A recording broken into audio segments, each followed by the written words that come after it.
NTR pension భరోసా పథకం. ఈ పథకం కింద జూలై 1వ తేదీ నుంచే వృద్ధులకైతే 7,000, దివ్యాంగులకైతే 6,000, అలాగే కాళ్ళు చేతులు లేని వారికి అయితే 15,000, వివిధ రకాల దీర్ఘకాలిక వ్యాధులతో బాధపడుతున్న వారికి 10,000 రూపాయల పెన్షన్ అయితే కూటమి ప్రభుత్వం పంపిణీ చేయడం మొదలుపెట్టింది. 2 రోజుల్లోనే ఈ పింఛన్ల పంపిణీ గ్రామ వార్డు సచివాలయ ఉద్యోగుల ద్వారా పంపిణీ చేయడం జరిగింది.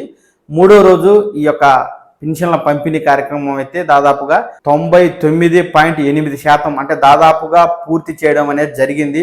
అయితే ఒక్క నెల పెన్షన్ తీసుకోకపోయినా వచ్చే నెలలో ఎన్టీఆర్ భరోసా పెన్షన్ రద్దవుతుంది అంటూ ఈ మేరకు సోషల్ మీడియాలో పెద్ద ఎత్తున దుష్ప్రచారం జరుగుతూ ఉంది.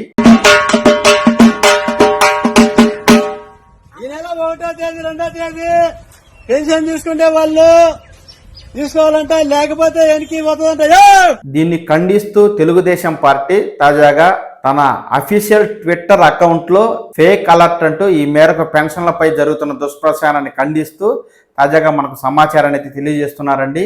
ఈ మేరకు చంద్రబాబు నాయుడు గారు 1 నెల పెన్షన్ తీసుకుని వారు, 2వ నెల పెన్షన్ తీసుకుని వారు మొత్తంగా 3వ నెల కలిపి పెన్షన్ ని తీసుకోవచ్చని చెప్తూ ఉన్నప్పటికీ వైఎస్ఆర్ కాంగ్రెస్ పార్టీ ఈ విధంగా డప్పు వేసి మరీ దుష్ప్రచారం చేస్తుందంటూ తెలుగుదేశం పార్టీ అయితే ఖండించడం జరిగింది. ఫేక్ న్యూస్ కి చెక్ పెడుతూ ఎవరైతే వృద్ధులు అలాగే దివ్యాంగులు ప్రతి నెల 1వ తేదీ 2వ తేదీ పెన్షన్ తీసుకోవాల్సి ఉంటుంది, ఒకవేళ తీసుకోకపోయినా వారి పెన్షన్ తొలగించమని, అలాగే 3వ నెలకు కలిపి ఒకేసారి పెన్షన్ ని తీసుకోవచ్చు అంటూ తెలుగుదేశం పార్టీ క్లారిటీ అయితే ఇస్తుందండి. కనుక ఎవరైతే పెన్షన్ దారులు ఉన్నారో ఇలాంటి వార్తలను నమ్మకుండా మీరైతే జాగ్రత్త వహించండి.